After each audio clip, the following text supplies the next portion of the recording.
সম্পত্তির লোভে দিল্লি থেকে ভাড়াটে খুনি এনে নিজের মামাকে খুন করেছিল ভাগ্নে। ভয়ঙ্কর এই খুনের মামলায় মূল অভিযুক্ত আফতাব আলমকে সোমবার ফাঁসির সাজা শোনালেন জলপাইগুড়ি জেলা আদালতের বিচারক। জানা গিয়েছে, গত বছর জুলাই মাসে চাঞ্চল্যকর এই খুনের ঘটনা ঘটেছিল ডুয়ার্সের আংরা ভাষা এলাকায়। আফতাব আলম তার মামা মেহতাব আলমকে ধারালো অস্ত্র দিয়ে নৃশংসভাবে খুন করে। এই ঘটনায় গুরুতর আহত হয়েছিলেন মেহতাবের স্ত্রী মৌমিতা দাস।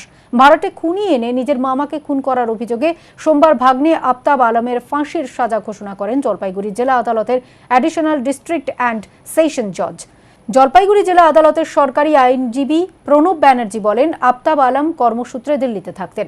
সেখান থেকেই ভাড়াটে খুনি এনে মেহতাব আলমকে কুপিয়ে খুন করেছিল তার ভাগ্নে। এই মামলায় মোট 17 জন সাক্ষী ছিলেন। অ্যাডিশনাল ডিস্ট্রিক্ট অ্যান্ড সেশন জজ একটি জাজমেন্ট পাস করেন গত শনিবার। সেখানটায় আসামি আফতাব আলমকে দোষী সাব্যস্ত করেন এবং আজকে সেই দোষী সাব্যস্ত হওয়ার পর আজকে সেন্টেন্স দিলেন উনি। আফতাব আলমকে ফাঁসির সাজা উনি দিয়েছেন। এদিন স্বামীর খুনির ফাঁসির সাজা হওয়ায় খুশি মৃতের স্ত্রী মৌমিতা দাস।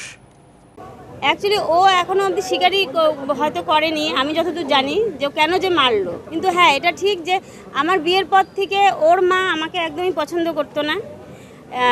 তখন থেকে একটা ইসে ছিল। আর তারপরে যেহেতু আমার বর সবসময় আমার সাপোর্টে ছিল, আমার বরকেও দেখতে পারতো না। তো এ নিয়ে অনেক কিছু হয়। ওর বোন একটা আমরা পালি, আফতাবও ছোটোবেলায় আমাদের কাছেই মানুষ হয়। তারপরে একটু বড় হওয়ার পরে ও চলে যায় ওর মার সাথে। ওর মা দ্বিতীয় বিয়ে করে, ওর মার সাথে চলে যায়। আর আফতাবের যে দিদি, তাকে আমরা একদম বড় করি, কলেজে পড়া অবস্থায় সে পালিয়ে যায়। এই পালিয়ে যাওয়াতে আরও আমরা খারাপ হয়ে যাই। ভীষণ ভীষণ খুশি।